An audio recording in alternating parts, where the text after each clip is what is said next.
Well, it's a pretty tough old time in the world at the moment, and a bit of a heavy start to Checkpoint tonight, but this is a story that really took our fancy. Morgan Godfrey, this is for you. A stoush is building on the Kapiti coast between a Waikanae resident and the local council over the state of an 80-year-old macrocarpa hedge. Vince Osborne's grandfather planted the hedge on the Te Moana Road property in the 1930s, and it's been in Vince's family ever since. We think it's magnificent. But several neighbours have complained to the Kapiti Coast District Council about the hedge being a traffic hazard, and Vince has been given a deadline of February 22nd to trim it right back. The neighbours have complained about the sightlines for the traffic coming into Te Moana Road from their little subdivision to the just at the top of it there, and then that's an issue that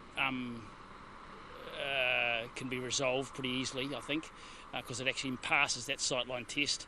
And the other issue is the complaining there's no footpath on that side of the road. They can't walk on the berm without crossing onto the cycleway.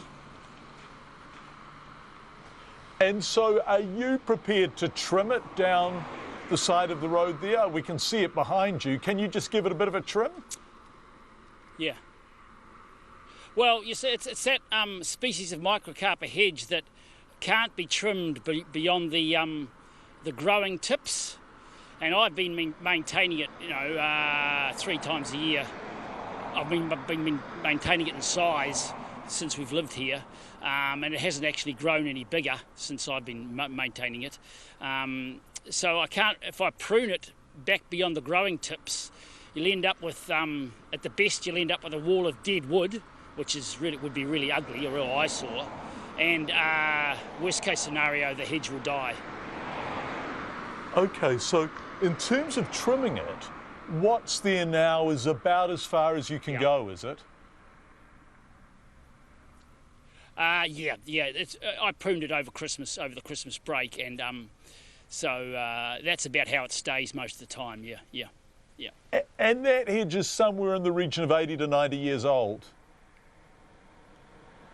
That's correct. Yeah, 30s it was planted. Yep.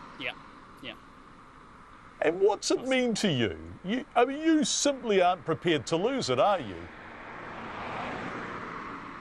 Oh no, it's like I said. It's. We feel as though it's a bit of a Waikanae beach icon.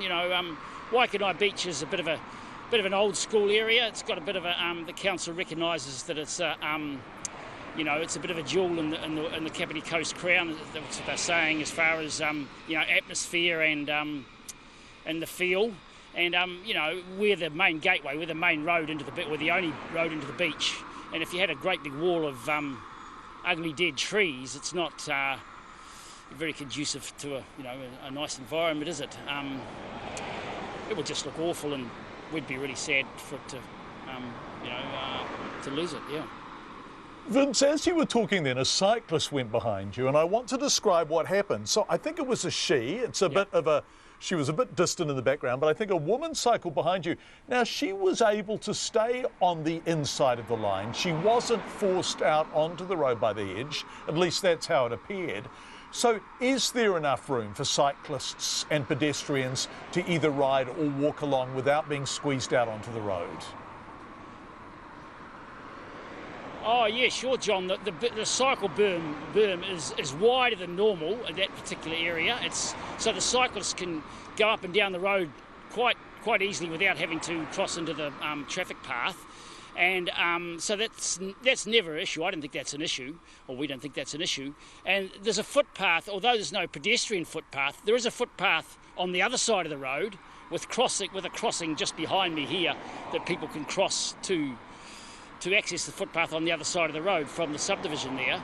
So, and there's no other footpath anywhere on that side of the road. So, as far as pedestrians go, the odd pedestrian that does want to walk up and down there, up to date has been quite happy to cross the road and just use the available footpath.